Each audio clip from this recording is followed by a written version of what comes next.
மேடை ஒன்றில் கவிஞர் ஒருவர் அமர்ந்திருக்க, ஒரு வார்த்தையில் கவிதை ஒன்றை சொல்லுங்கள் என்று கூடியிருந்தவர்கள் கேட்டபோது, அவர் ஒலிபெருக்கியின் அருகே வந்து அம்மா என்று சொல்லிவிட்டு அமர்ந்து விட்டார்.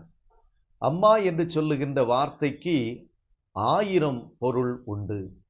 மிருகங்கள் தாங்கள் குட்டி போட்டவுடனே அந்த குட்டிகள் எல்லாம் எழுந்து நடக்க ஆரம்பித்து உணவை சாப்பிட ஆரம்பித்து விடுகிறது.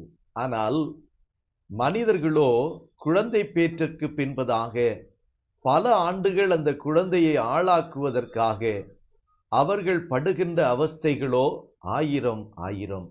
அந்த அவஸ்தைகளுக்கெல்லாம் அடிப்படை அம்மா என்று சொல்லுகின்ற வார்த்தையும் அம்மா என்று சொல்லுகின்ற உறவும். பிரியமானவர்களே, ஒரு நாள் தவறு செய்த குழந்தையை தண்டிப்பதற்காக கம்பை எடுத்துக்கொண்டு சிறு குழந்தையை விரட்டி கொண்டிருந்த தாயார், அந்த குழந்தை அங்கும் இங்கும் ஓடி பார்த்தது. எங்குமே ஓடி ஒளிந்து கொள்ளவில்லை, முடியவில்லை.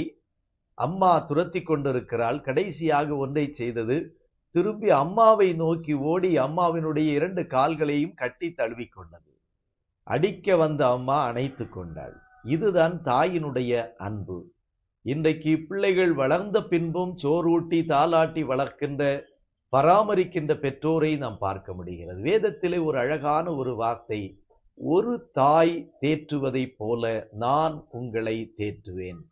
ஒரு தாய் உங்களை தேற்றுவதைப் போல நான் உங்களை தேற்றுவேன். பிரியமானவர்களே, ஆண்டவர் நம்மை தேற்றி அரவணைத்து பாதுகாப்பதை தாயினுடைய அன்புக்கு ஈடாய் சொல்லி, அந்த அன்பினூடாக நம்மை ஒவ்வொரு நாளும் தாங்குகின்றார், ஏந்துகின்றார், சுமந்து நம்மை தப்புவிக்கின்றார் என்று சொல்லுகின்ற அன்பின் உணர்வுகளோடு இந்த வாரத்தை தொடருவோம். கர்த்தர் நம்மை ஆசீர்வதித்து வழி நடத்துவாராக. ஆமேன். God bless you.